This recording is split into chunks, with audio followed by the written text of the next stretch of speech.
битек бір жақсы бір көтерілу үшін бір шетелге бір барып келейікші, күшті боламыз. Мысалы Турция барайықшы. Не обязательно шетелге бару? Ой, қойшы Турциясы несі?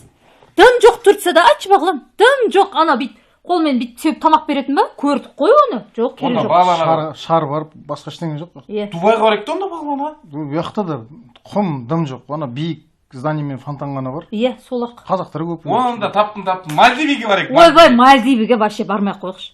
Дым судан басқа ештеңе жоқ. Айтшы бағлан, не бар тағы?